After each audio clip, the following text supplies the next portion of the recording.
السلام علیکم۔ مزے مزے کے واقعات اور علمی معلومات کے لیے لال ٹی وی کو سبسکرائب کیجئے۔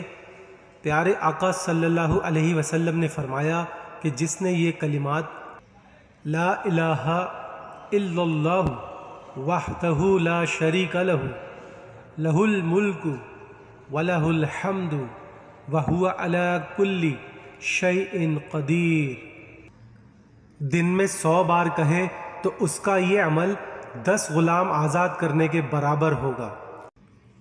اس کے نامہ اعمال میں 100 نیکیاں لکھی جائیں گی اور اس کے 100 گناہ معاف کر دیے جائیں گے۔